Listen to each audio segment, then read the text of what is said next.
शुरू करते हैं अल्लाह के बाबरकत नाम से जो बड़ा मेहरबान और नहायत रहम वाला है। तमाम तारीफ़ें मेरे अल्लाह रब्बुल इज़्ज़त के लिए हैं। खौफनाक कहानियों के मुअज़्ज़ज़ नाज़रीन को मेरी तरफ से अस्सलाम वालेकुम। उम्मीद करती हूँ आप सब लोग खैरियत से होंगे, जहाँ होंगे खुश होंगे और मेरे चैनल की खौफनाक कहानियों को बहुत पसंद भी करते होंगे। जिस तरह से गर्मियों का मौसम स्टार्ट हो चुका है तो अब मेरे चैनल पर summer special horror stories season start हो चुका है। आप लोगों को पता है विंटर्स में विंटर स्पेशल स्टोरीज होती हैं और समर में most of summer special stories होती हैं। सिलसिला शुरू करते हैं आज की खौफनाक कहानियों का। बढ़ते हैं आज की पहली खौफनाक कहानी की तरफ। ये खौफनाक कहानी बिलाल शेयर कर रहे हैं कराची से। बिलाल कहते हैं हम लोग कराची परंगी के रहने वाले हैं। आज आपके साथ मेरे कज़न हैं, मेरे छोटे मामू, वो लोग भी कराची में ही रहते हैं, हुसैनाबाद में। उनकी बताई हुई मैं एक कहानी शेयर करना चाहता हूँ। वो लोग आज से तकरीबन 7 साल पहले हुसैनाबाद शिफ्ट हुए, तो वहाँ पर वो लोग कहते हैं कि हम लोग वहाँ पर गए, मोहल्ला अच्छा था, लोग भी मिलनसार थे, लेकिन हम लोगों के मोहल्ले में 2 गलियाँ छोड़कर एक प्रॉपर वो भी गली ही है लेकिन वो बंद गली है। उस गली के बारे में कुछ दिनों के बाद ही हमने कुछ बातें सुनना शुरू कर दी। कहा यह जाता था कि वो गली भारी है, वो गली आज से ज़्यादा है और उस गली में बाकायदा तौर पर एक पुरस्कार मखलूक भी देखी जाती है। हम लोगों ने ये बातें सुनी, हम लोगों को इंटरेस्ट हुआ कि हम लोग भी जाकर उस जगह को देख कर आए। यहाँ तक कि हम लोग मोहल्ले के 2-3 लड़के भी गए, हम लोगों ने जाकर वो गली भी देखी। गली बिल्कुल साफ सुथरी थी, ऐसे लगता था जैसे वहां पर कोई रहता ही नहीं है। होता है ना कि जैसे घर रहते हैं, लोग रहते हैं, कोई कचरा, कोई रैपर, कोई ऐसी चीज, ऐसा कुछ भी नहीं था।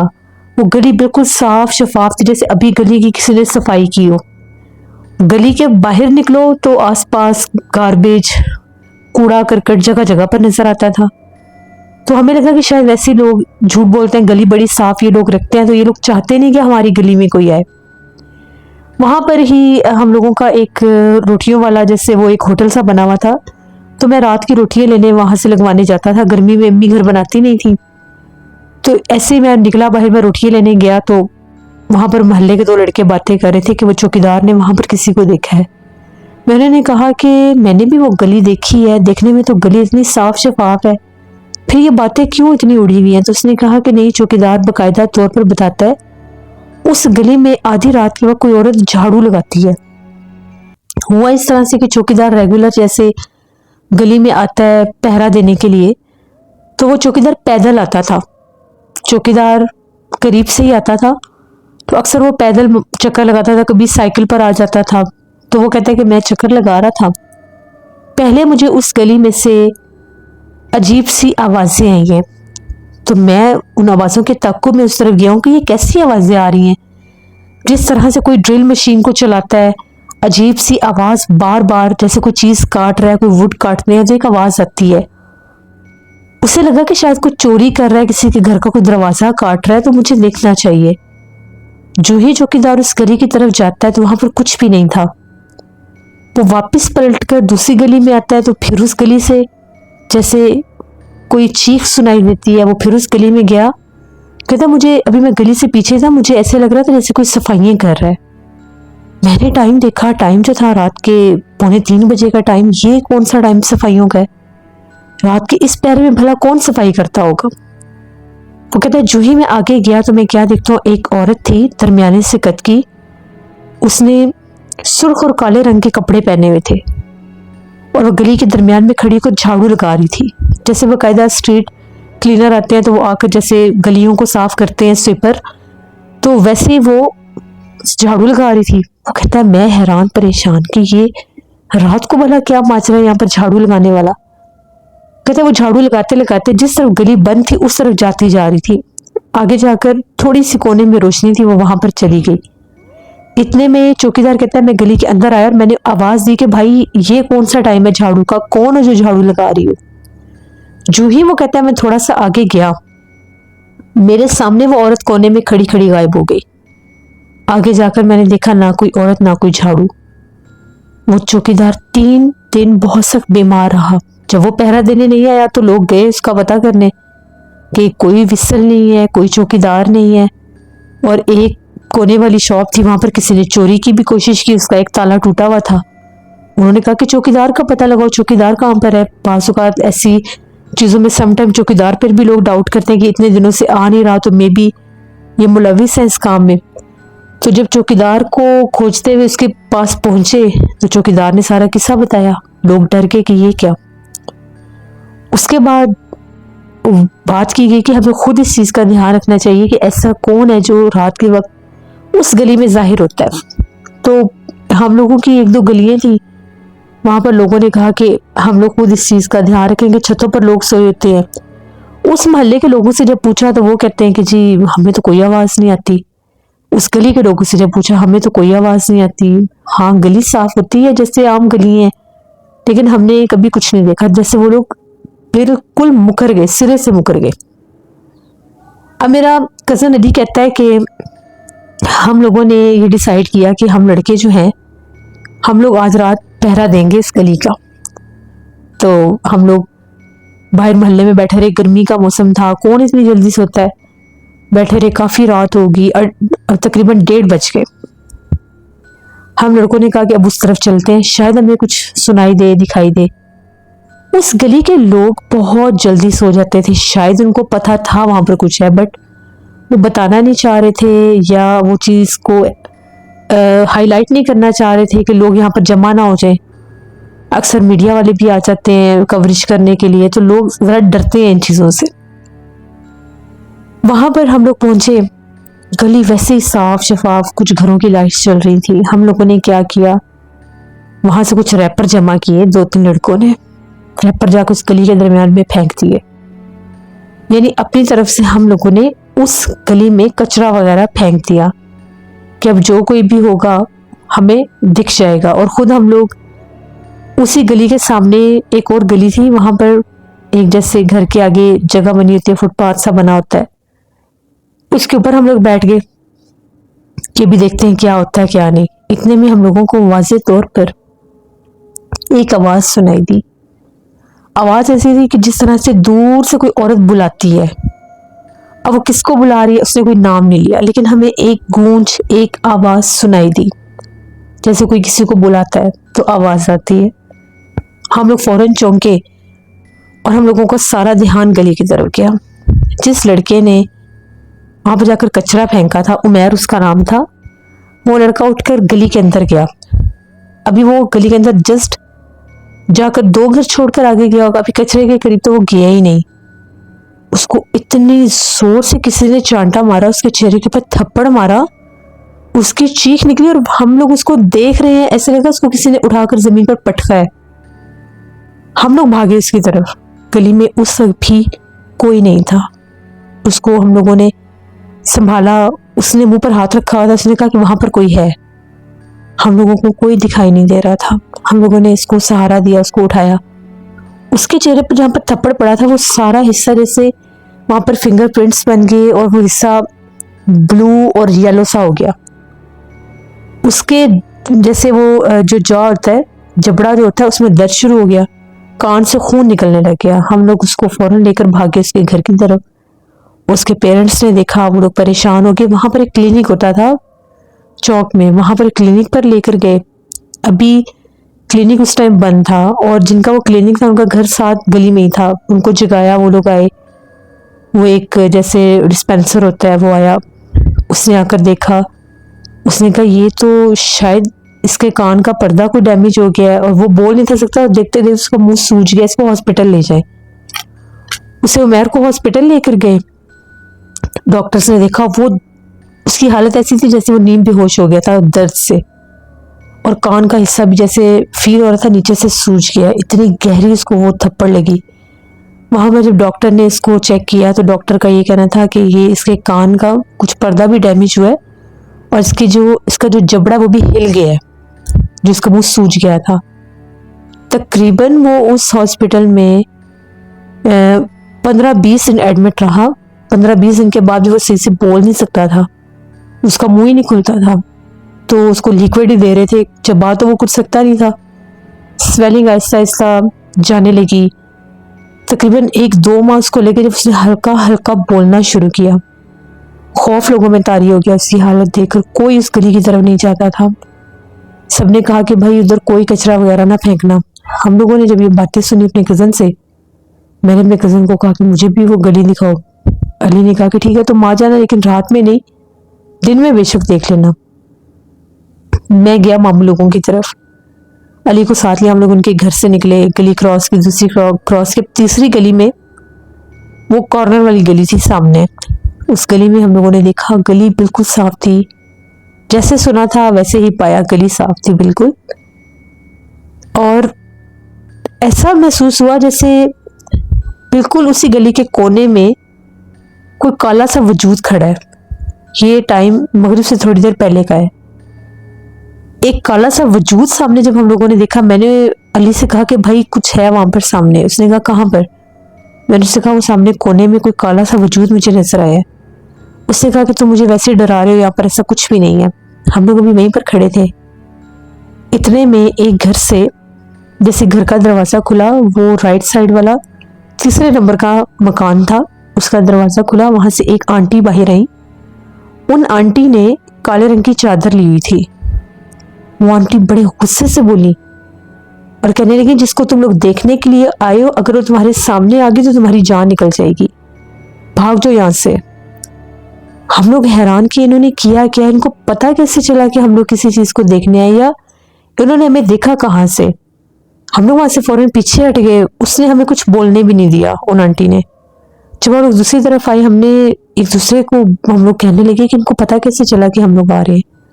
उसने कहा कि हो सकता है इन्होंने ऊपर से देखा हो। मैंने कहा ऊपर से कहा, कब देखा होगा? छत पर हमें तो कोई नजर नहीं आया। उसने कहा शायद कहीं गेट से ना देख लिया हो सकता है। इतने गुस्से में वो आंटी बोल कर गई है। हम लोग वहां से वापस आ गए। मैंने वाज़ेह तौर पर उस गली के कोने में एक वजूद को देखा था। जब वो आंटी बोली उसके बाद वो जो कॉर्नर है, वही टाइम था, वही रोशनी थी, कुछ बदला नहीं था वहां पर। बिल्कुल वो गली की जो कॉर्नर की सफेदी है घर की, वो नजर आ रही थी। वो काला वजूद एक परछाई नुमा मैंने वहां पर देखा था। मैं घर आया तो मैंने घर वालों को बताया, तो अम्मी ने मुझे बहुत डांटा और कहा कि दोबारा बिल्कुल स्पेशल उस जगह पर नहीं जाना। बाद में फिर अली ने हमें बताया कि 1-2 लोगों के साथ और भी वाकयात हुए हैं। वो कहते हैं कि जब हम लोग रात को यहाँ से गुजरते हैं, हमें ऐसा लगता है जैसे गली के कोने पर कोई औरत खड़ी है काला बुरखा पहन के, और जब गली के कोने पर आते हैं वो गली के अंदर चली जाती है। 2 दफा तो एक आदमी को वो गली के अंदर नजर आई है, लेकिन उसने इग्नोर कर दिया। तीसरी बार वो कहते हैं जब मैंने उसे देखा तो ऐसा लगा जैसे उसने बुलाया है मुझे। तो वो आदमी उस गली के अंदर जब दाखिल हुआ तो उसको भी बहुत जोर से जैसे उसने उठाकर जमीन पर पटका। फिर लोगों ने बिल्कुल इस गली में आना जाना बंद कर दिया। कोई नहीं जानता वो लोग वहां पर कैसे रहते होंगे। उस मोहल्ले के लोगों को, उस गली के लोगों को पता है कि उस गली में वो मखलूक है। शायद वो उसको तंग नहीं करते, शायद वो उसको देख चुके हैं या इग्नोर करते हैं। जो भी है, वो लोग वहां पर ऐसे ही रहते थे। इलाके के एक आदमी ने कोशिश की कि किसी साहिब इल्म को लाया जाए, और यहाँ पर जो लोगों के साथ मामलात हो रहे हैं उनका जरा कुछ तो देखा जाए कि है क्या ये। इस गली के लोग तो बात भी नहीं सुनते इस मामले में, क्योंकि वहां पर चौक में जो शॉप थी, वो शॉपकीपर कहता है कि मैं रात को बहुत डरता हूँ, मैं 9 बजे तक मैं बामुश्किल शॉप खुली रखता हूँ। मुझे उस गली से आवाज़ें आती हैं, कोई औरत जैसे बुलाती है, चिल्लाती है। जब मैं काउंटर से झांक कर देखता हूँ तो मुझे उसी गली के कोने में एक रोशनी दिखाई देती है। कभी वहां पर कोई खड़ा होता है, कभी वो गायब हो जाता है। और उस गली में से कभी कोई मेरी शॉप पर नहीं आया। लेकिन एक रात 10 बजे का टाइम था, एक बुरखापोश औरत आई और उसने मेरे से, वो मुझे बार बार कहती मुझे कुछ मीठी चीज दे दो, तो मैंने उसको बिस्किट दे दिए। वो बिस्किट लेकर पैसे रखकर चली गई वहां से। जब मैंने वो पैसे उठाकर देखे तो वो जो नोट थे वो हमारी पाकिस्तानी करेंसी नहीं थी, क्योंकि पुराने नोट थे, बहुत पुराने नोट थे। पता नहीं वो क्या थे क्या नहीं। वो उसने जब झांक कर देखा तो कोई औरत थी ही नहीं। और फिर वो कहता है कि वो मैंने जो नोट थे वो उठाकर मैंने काउंटर पर अंदर की तरफ रख दिए कि कोई आएगा तो उसको दिखाऊंगा कि ये कौन सी करेंसी है। सुबह जब वो अपनी शॉप पर आया तो वो नोट वहाँ से गायब थे, वो वहाँ पर नहीं थे। वो कहता है मैंने पूरी शॉप छान मारी, मुझे कुछ नजर नहीं आया। फिर एक आदमी ने ये इनिशिएटिव लिया, ये कोशिश की, वो किसी साहिब इल्म को लेकर आए। साहिब इल्म जब वहाँ पर आए, उन्होंने वहाँ पर पढ़ाई करने की कोशिश की तो उनके ऊपर वो मखलूक हावी हो गई। ऐसे हावी हुई कि वो जब पढ़ रहे थे तो उनका गला किसी ने पकड़ लिया था और वाज़ेह तौर पर ऐसे तक वो अपना गला छुड़वा रहे हैं। वो उन्होंने पढ़ाई बंद की और वो उन्होंने किसी से कोई बात नहीं की। उन्होंने कहा कि इस गली से दूर हो, वहां से भाग गए। तो वो भी वहां से चले गए। फिर जो मेरे मामू लोग हैं, इन लोगों ने 2 साल के बाद वो वाला घर हुसैनाबाद वाला छोड़ दिया था। तो ये वहाँ की एक कहानी थी जो मैंने आपके साथ शेयर की। बहुत शुक्रिया बिलाल आपका।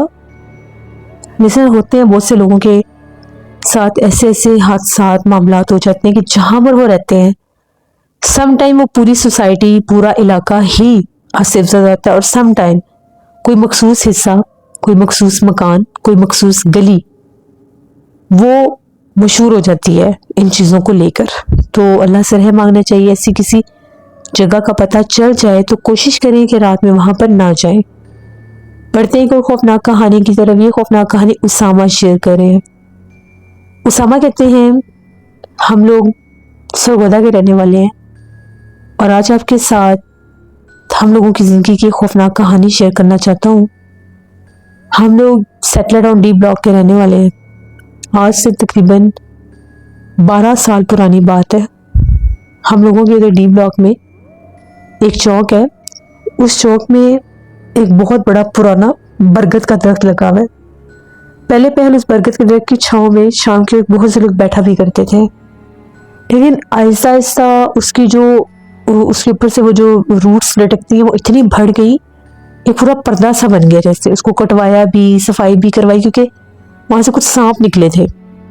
फिर उस जगह की सफाई करवा दी। लोगों ने डर के मारे वहां पर बैठना छोड़ दिया जब वहां पर सांप निकले। तो अक्सर मुझे आदत थी, मैं अपने दोस्तों के साथ बाहर निकल जाता था तो वापसी में मुझे देर हो जाती थी। दोस्त कहीं और के रहने वाले होते थे, वो मुझे मेन चौक सेटलर टाउन में उतार देते थे, फिर मैं आगे पैदल अपने घर आता था। इसी तरह से एक रात की बात है, मौसम खराब था, बादल बने हुए थे और जैसे हल्की हल्की बूंदाबांदी हो रही थी, ऐसे हो रहा था। तो मेरे दोस्त ने मुझे कहा कि तुम्हें घर छोड़ दूं। मैंने उससे कहा कि नहीं, मौसम बड़ा अच्छा है, मैं वॉक करता जाऊंगा, तो मुझे यहीं उतार दो। उसने मुझे वहीं उतारा और वो खुद चला गया। मैं वहां से पैदल जा रहा था। जब मैं इस बरगद के पेड़ के पास पहुंचा, मैंने उसके नीचे किसी को खड़े देखा। वो एक औरत थी। औरत ने सफेद लिबास पहना हुआ था और वो बड़ी प्रॉपर तैयार हुई भी थी, जैसे किसी फंक्शन से वापस आते हैं या जा रहे होते हैं। टाइम रात के 1:30 बजे का था। मैंने अकेली औरत को देखा, मुझे थोड़ा सा तजस्सुस हुआ कि ये कौन है। पहले मैंने सोचा मैं पूछता हूँ कि कोई मदद चाहिए, फिर मैंने कहा मेरा क्या मकसद है, वैसे भी बरगद का पेड़ है, इसके नीचे सुनते हैं कि जिन्नात होते हैं। मेरे ज़हन में एकदम से ये चीज़ आई। मैं तेजी से वहां से आगे निकल गया। मैं स्मोकिंग करता था। वहां से आगे निकला तो थोड़ा सा मैं जरा जैसे घबरा गया, स्ट्रेस हो गया, तो मैंने सिगरेट लगा ली। अभी जब मैं बरगद के पेड़ से निकला ही था तो मुझे वाज़ेह तौर पर ऐसे लगा, एक हंसी की आवाज आई और कोई मेरे पीछे आने लगा है। जैसे लेडीज एड़ी वाले शूज पहनती हैं, उसकी टिक टिक की आवाज थी। वो चंद कदम उठाकर मेरे पीछे आई। जो ही मैंने सिगरेट सुलगाई, वो कदम पीछे हटे। यानी मेरे पीछे अब कोई आहट नहीं थी किसी के चलने की। मैंने जल्दी जल्दी वो रास्ता क्रॉस किया, आगे अपने घर वाली साइड पर पहुंचा। जिस टाइम मैं अपने घर के गेट पर पहुंचा, हम लोगों के घर के 2 गेट थे। एक बड़ा गेट था, एक छोटा गेट था। छोटा गेट जो था उसके साथ लॉन की जैसे वो ग्रीन वॉल लगती है वो थी, जो पौधों की ही बनाते हैं, एक बाड़ सी वो थी। टाइम मैंने देखा 1:45 हो गए। मैंने कहा अगर अब मैंने बेल बजाई तो शायद अब्बू जाग जाए और मुझे डांट पड़े। मैं ऐसा करता हूँ, छोटे गेट से फलांग कर लॉन में आता हूँ और अपने कमरे पर नॉक करके मैं भाई को जगा दूंगा। भाई छोटा कमरे में ही सोता था मेरे साथ। मैंने जैसे ही छोटे गेट के ऊपर पाँव रखा, मैं कूद कर अपने लॉन में जब आया। हम लोगों ने लॉन में जिस तरह से काफ़ी ज़्यादा पौधे भी लगाए हुए थे और वहाँ पर कुछ आर्टिफिशियल हम लोगों ने जैसे ये बड़े बड़े सामान होते हैं वो हम लोगों ने रखे हुए थे डेकोरेशन बना के। उनके दरमियान मैंने किसी को खड़े देखा, और ऐसे खड़े देखा कि जिस तरह से वो जो कोई भी है वो कभी उनमें से आगे आ रहा है, कभी पीछे जा रहा है। पहले मुझे समझ ही नहीं है कि ये है क्या। जब मैंने गौर किया तो वो वही सफेद लिबास वाली औरत थी, उसकी आंखें सुर्ख रंग की हुई थी, बड़े गुस्से और हैबतनाक अंदाज में मुझे देख रही थी। बस जब मैंने इसे देखा, मैंने तो दरवाजे को पीटना शुरू कर दिया कि जल्दी दरवाजा खोलो, ये मुझे मार देगी। जब मैंने जोरों से दरवाजा खोला, मेरे भाई की आंख खुली, इसने जल्दी से दरवाजा खोलकर बाहर आया, कहता क्या हो गया। मैंने उससे कहा कि अंदर चलो। अंदर जाके हमने दरवाजा बंद किया। मैं कांप रहा था। मैंने अपने भाई को सारी बात बताई। उसी वक्त वो जो इतनी भारी वजनी वो डेकोरेशन था, वो सामान जो था, उसको उठाकर बहुत जोर से हम लोगों के उस कमरे के बाहर जो जगह थी वहां पर उसने फेंका। उसके टूटने की आवाज इतनी ऊंची आई कि घर वाले जाके अब वो बाहर भागे कि क्या हो गया, ये कौन सी चीज गिरी है जिसकी इतनी आवाजें। गहरी नींद में सोए हुए हमारे कमरे में अब्बू आए कि इनसे कोई चीज गिरी है, क्या हुआ है। दरवाजा खटखटाया, हमने खोला। मैं आगे से, मेरी हालत ऐसी थी। अब्बू समझ गए कि शायद इनके साथ कुछ हुआ। अब्बू भी डर गए कि तुम लोग ठीक हो, हुआ क्या। हमने उन्हें सारी बात बताई। जब अब्बू बाहर जाने लगे तो अम्मी ने मना कर दिया कि बाहर ना जाए, कहीं वो मखलूक हमलावर ना हो जाए। उसके बाद भी बाहर से कुछ देर आवाजें आती रही, ऐसी आवाजें जैसे कोई मध्यम मध्यम सी आवाज में कुछ बोलता है और रोता है। रात बड़ी हम लोगों ने मुश्किल से गुजारी। मेरी तबीयत बड़ी खराब हो गई, मेरे सर में गर्दन में दर्द शुरू हो गया बहुत ज्यादा। एक खौफ तारी हो गया मेरे ऊपर कि पीछे क्यों आई है ये चीज मेरे। सुबह जब हम लोग जाके बाहर लॉन में जाकर देखा तो वो उसके इतने टुकड़े हुए हुए थे सामान के, और वो दूर से किसी ने उठाकर फेंकी थी। और फिर उसके टुकड़ों के ऊपर जैसे अजीबोगरीब तरह के, पता नहीं कोई मट्टी थी या क्या था, वो कुछ चीज ऊपर लगी हुई थी। हम लोगों ने फौरन से उठाकर बाहर फेंका उसको, और एक तरफ से हम लोगों के जितने भी पौधे थे वो सारे यूं मसले हुए थे, और इतने इतने बड़े पैरों के निशान थे, एक इंसानी बाजू जितने लंबे, 3 पैरों के निशान थे बस। वो कहाँ से आए, वो कहाँ गायब हुए, कुछ पता नहीं चला। इसके बाद हम लोगों के घर में कुछ वाकयात शुरू हुए। उस हमले के बाद, वो जो मखलूक ने हमला किया, मेरे तो सर का दर्द ही नहीं जाता था। मैं नमाज पढ़ने की कोशिश करता था जब, तो मेरी हालत ऐसी हो जाती थी जैसे कोई मेरा गला पकड़ रहा है। कभी ऐसा लगता था जैसे किसी ने मेरे कंधों पर कोई बोझ रख दिया। जब मैं सजदे में जाता था, मैं ऊपर नहीं उठ सकता था।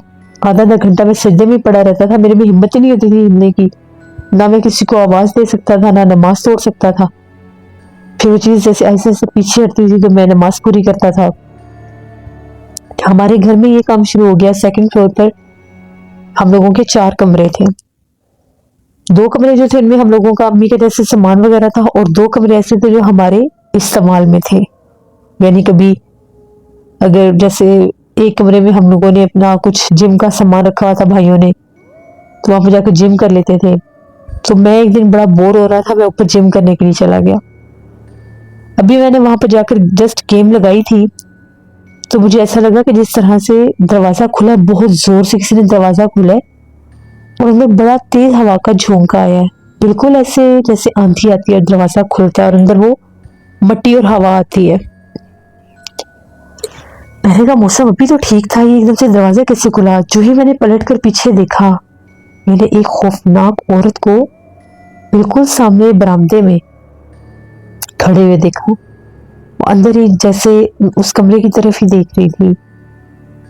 पता नहीं अब ये वही मखलूक थी या कोई और। इसका कद बहुत छोटा था और जिस्म जैसे बालों से भरा हुआ था, या वो काले कपड़े थे, लेकिन वो सब कुछ ब्लैक था। कद बहुत छोटा था, और वो वही गुस्सा, वही आंखों में जैसे वो शोले और अंगारे।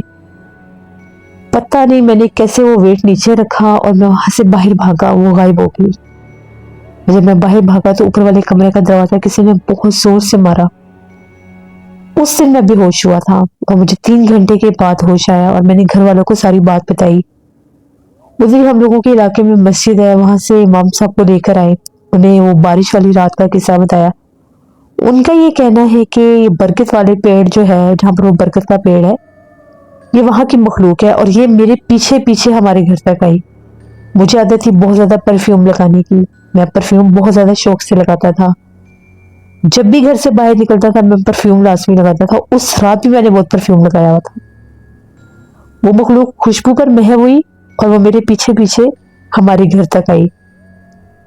हमारे घर में आने के बाद ऊपर वाले जो कमरे थे वो खाली थे, यानी उनमें हमारा उस तरह से आना जाना नहीं था। कभी जिम करनी होती थी या कोई काम होता था तो हम लोग ऊपर जाते थे। नीचे वाला घर ही बहुत बड़ा था, नीचे ही रहते थे। वो वहां पर मुकीम होगी खाली जगह देखकर, अंधेरा देखकर। फिर वो जो थे इमाम साहब थे, उन्होंने कहा कि आप अपने घर में आपने 7 दिन लगातार मगरिब के टाइम सूरह बकरा लगानी है और अपने ऊपर वाले कमरों के दरवाजे खोल देने हैं, नीचे वाले कमरों के दरवाजे बंद कर लेने हैं। सूरह बकरा जो है उसकी तिलावत गूंजनी चाहिए आपके घर में ऊपर वाले हिस्से में। फिर हम लोगों ने सूरह बकरा बाकायदा हम लोगों ने रिकॉर्डिंग उसकी, जैसे मोबाइल पर रिकॉर्डिंग निकाली और एक मोबाइल के ऊपर उसको लगाकर हम ऊपर रखाते थे। पहले 2-3 दिन तो कुछ नहीं हुआ। चौथे दिन ऐसा लगा कि जिस तरह से मोबाइल जो है हम लोगों ने एक टेबल पर रखा हुआ था, लेकिन जब ऊपर उठाने के लिए मोबाइल गए तो मोबाइल जो है वो हम लोगों को बाहर मिला। बरामदे में रखा था, बाहर मिला, क्योंकि मोबाइल को कुछ हुआ नहीं था। 7 दिन लगातार सूरह बकरा लगने के बाद वो वाकयात कुछ कम हुए। वो वाकयात ये होते थे कि रात को छत के ऊपर से आवाज़ें आती थी बहुत ज़्यादा, कोई अपनी मौजूदगी को जाहिर करता था। कभी दरवाज़ा खुलने की आवाज़ आ जाना, हम लोग सब नीचे होते थे, दरवाज़ा खुलने की आवाज़ आ जाना। और कभी कभी हम लोगों की जो काम वाली थी, जब वो ऊपर सफाई करने के लिए मुलाजमा जाती थी तो वो कहती थी एक औरत सामने खड़ी होती है कमरे में। वो वही जिम के साथ वाला कमरा था जहाँ पर वो नजर आती थी। 2 कमरे भी ऐसे थे जो खुले थे, 2 कमरे बंद थे। तो 3 बार उसने देखी। फिर रात को ऐसे लगता था जैसे कोई ऊपर से चलकर सीढ़ियों तक आता है, नीचे नहीं आती। चीज वो ऊपर ही थी, अभी फिलहाल वो ऊपर ही थी। और उन दिनों में जैसे घर से बहुत ज्यादा स्मेल का आना, फिर हम लोगों के घर में बहुत ज्यादा छिपकलियां नजर आने लग गई। जब उस मखलूक का बसेरा था, इतनी छिपकलियां दीवारों पर नजर आने लग गई। पहले हमारे घर में छिपकलियां नहीं थी, गर्मी के मौसम में वैसे ये हशरात निकल आते हैं, लेकिन दिन ब दिन छिपकलियां बहुत ज्यादा निकलने लगी। फिर काकरोच बहुत ज्यादा बाथरूमों में और किचन में काकरोच निकलने लग गए। हम लोग तो डर गए कि ये क्या, ये हमारे घर में एकदम से ये चीजें कहाँ से आ रही हैं। फिर वो जो इमाम साहब आए थे उन्होंने कहा कि ये सारे उस मखलूकात के ही असर हैं, ये उसी के आगे से जैसे खानदान की चीजें हैं, मखलूकात हैं, उसके जो जेर असर उसके हैं, ये वही सब है। अल्हम्दुलिल्लाह 7 दिन सूरह बकरा लगाई तो खुद ब खुद वो छिपकलियां भी गायब हो गई, वो कॉकरोच भी गायब हो गए, वो गंदी स्मेल आना भी बंद हो गई। तो छत के ऊपर जो वाकयात थे वो भी खत्म हो गए, कोई आहट नहीं होती थी, कोई औरत नजर नहीं आती थी। फिर उसके बाद 7 दिन के बाद हम लोगों ने इमाम साहब को फिर बुलाया तो उन्होंने कहा कि अब वो मखलूक यहाँ से जा चुकी है, अब आप अपने घर में कुरान ख्वानी करवाएं। फिर हम लोगों ने कुरान ख्वानी करवाई। अल्हम्दुलिल्लाह उसके बाद हमारे घर के वो मामलात थम गए। वो जो बरगद का पेड़ था उसके पास से फिर लोग गुजरते नहीं थे रात के वक्त। जो भी गुजरता था आधी रात में उसको कुछ ना कुछ होता जरूर था, या उसको कोई पीछे से धक्का दे देता था, या उसको कोई मखलूक नजर आ जाती थी। एक दफा हम लोगों के मोहल्लेदार ने उसी बरगद के पेड़ के नीचे, वो कहता है मैंने तकरीबन 6-7 बहुत काले और बहुत बड़े साइज के बंदर बैठे देखे थे। अब शहर में बंदर कहाँ से आ सकते हैं, वो भी इतने ज्यादा। उसने कहा अच्छे खासे बड़े साइज के बंदर थे। और कहता है जिस वक्त मैंने इनको देखा मैं डर गई, मेरे पर हमला ना कर दे। वो पैदल था, पीछे हटा और कहता मैं पत्थर उठाने लगा, अगर मेरे करीब कोई आया तो मैं उनको पत्थर मार दूंगा। कहते जो ही मैंने पत्थर उठाया उस तरफ देखा तो वो बंदर गायब हो चुके थे। और जब मैं वहां से गुजरा तो मुझे इतना खौफ आया, मेरे कंधे भारी हो गए। वो फिर आदमी 2-3 दिन बीमार रहा और फिर वो रात के वक्त वहां से कोई नहीं गुजरता था। तो ये हमारी एक कहानी थी। बहुत शुक्रिया सामा आपका। दूसरी ये बात ठीक है कि जो बरगद का दरख्त होता है, पीपल का दरख्त होता है, बेरी का दरख्त होता है, इन पर जिन्नात रहते हैं। सुनने में ये आया कि ये दरख्त आसिफ ज़्यादा होते हैं, और जामुन के दरख्त के बारे में भी ऐसी बातें मशहूर हैं। इसलिए कहते हैं कि शाम के बाद, मगरिब के बाद, रात में मखलूक़ात आज़ाद होती हैं। दरख्तों के नीचे नहीं बैठना चाहिए, दरख्तों के ऊपर नहीं चढ़ना चाहिए, बिलखुसूस शाम के बाद। और जब आप लोग रात को किसी वीरान जगह से गुजर रहे हों, आयत कुर्सी का विर्द रखा करें, चारों कुल पढ़ा करें, जिक्र इलाही करते रहा करें कि ऐसी कोई भी मखलूक आप लोगों के पीछे ना आ जाए। ये बात बहुत से लोगों से मैंने सुनी है। अक्सर लोगों के साथ ट्रैवल करके ये चीज़ें घर आ जाती हैं, घरों में आ जाती हैं। समटाइम ऐसा होता है कि आप किसी मखसूस जगह पर जाते हैं, वो आसिफ जाती है, तो वहां से असरात आपके साथ आ जाते हैं। कुछ जिन्नात की ये चीज़ें हैं कि वो ट्रैवल करते हैं इंसानों के साथ, उनके पीछे आ जाते हैं और फिर उनके घरों में बसेरा करते हैं, उनको तंग करते हैं और डराते हैं। तो ये चीज़ें हमारी सोच से भी ज़्यादा हैं। कहते हैं कि अगर एक आम इंसान अपनी आम आंख से अगर जिन्नात को देख ले, तो हम ये देखें कि हमारे चारों तरफ जिन्नात ही जिन्नात है। हम इंसानों से कहीं ज़्यादा जिन्नात हैं। हम लोग आम घरों में बैठे होते हैं, तो हमारे आसपास भी अनदेखे वजूद होते हैं जो कभी तो अपना आप जाहिर कर देते हैं और कभी वो बिल्कुल जाहिर नहीं होने देते। क्योंकि हमारे घरों में हम अल्लाह पाक का, जैसे अल्लाह पाक की इबादत करते हैं, अपने घरों में कुरान पाक पढ़ते हैं, नमाज पढ़ते हैं, अल्लाह मोहम्मद का नाम लेते हैं, तो मखलूक़ात पे दूर रहती हैं, पीछे रहती हैं। जिन घरों में सफाई सुथराई का ख्याल नहीं होता, जिन घरों में बाकायदगी के साथ उस तरह से सब घर वाले नमाज नहीं पढ़ते, या कुछ लोग होते हैं जिनमें बुजुर्ग नमाज पढ़ते हैं, यंग लड़के लड़कियां कम पढ़ते हैं। हालांकि पढ़ते सभी है, लेकिन कुछ कम पढ़ते हैं पढ़ाइयों के सिलसिलों में या जॉब के सिलसिलों में, जबकि नमाज हमारे पे फर्ज है और मुसलमान होने के नाते हमें पढ़नी ही पढ़नी है। तो कभी हम नहीं भी पढ़ते तो फिर उन लोगों के ऊपर वो चीज़ें ज़्यादा अटैक करती हैं। इसलिए तो कहते हैं कि पाक साफ रहना चाहिए, 5 वक्त की नमाज पढ़नी चाहिए, कुरान पाक पढ़ना चाहिए, ताकि मखलूक़ात हम लोगों के ऊपर हमला ना कर सकें। और बहुत हौसले वाले ये वॉचमैन होते हैं जो आधी आधी रात में पहरा देते हैं। अभी भी मैं रिकॉर्डिंग कर रही हूँ तो हमारी गली में से भी जैसे वॉचमैन गुजर और विसल बजा रहा है। अब सब अपने अपने घरों में होंगे, इस वक्त रात में कोई बाहर नहीं होगा, लेकिन ये वॉचमैन जो है ये चल फिर रहा है, ये पहरा दे रहा है, इसकी ड्यूटी है। अब इनके साथ कोई हादसा हो जाए, इनको कुछ नजर आ जाए, घर भी बंद होते हैं, कुछ कुछ घर अंडर कंस्ट्रक्शन होते हैं, वहां पर भी ऐसी चीजें बाज़ जाहिर हो जाती हैं। तो बहुत हौसले वाले ये लोग होते हैं जो ऐसे आधी आधी रात में पहरा दे रहे होते हैं। तो इन सब के लिए भी मैं तो कहती हूँ कि बहुत हिम्मत वाले लोग हैं। अल्लाह इनको ऐसे ही हिम्मत दे, और ये हमारी हिफाजतों के लिए जैसे गलियों में निकलते हैं, अल्लाह इनकी भी हिफाजत करे। तो ये थी जी आज की खौफनाक कहानी। उम्मीद करती हूँ आप लोगों को पसंद आई होगी। आप लोग भी अपनी खौफनाक कहानी शेयर कर सकते हैं डिस्क्रिप्शन बॉक्स में दिए गए ईमेल आईडी nushirmir57@gmail.com पर। इसके अलावा आप लोग मुझे कमेंट बॉक्स में भी स्टोरी शेयर कर सकते हैं। इंशाल्लाह कल मुलाकात होगी आप लोगों से नाना जी की कहानियों में और पुरसरा वाक़यात में। तो उन चैनल्स को भी विजिट करना बिल्कुल मत भूलिएगा। ज़्यादा से ज़्यादा मेरे चैनल की स्टोरीज को लाइक करें, शेयर करें, अच्छे अच्छे कमेंट्स करें, और अपने फ्रेंड एंड फैमिली में ज़रूर मेरी स्टोरीज को शेयर किया करिए। गर्मी बढ़ रही है, परिंदों के लिए दाना पानी रखना बिल्कुल भी मत भूलें, क्योंकि हमारा फ़र्ज है उनका ख्याल रखना। अपनी ढेरों दुआओं में मुझे, मेरी फैमिली को याद रखिएगा। Thank you for listening my stories. Stay tune. अल्लाह हाफिज़।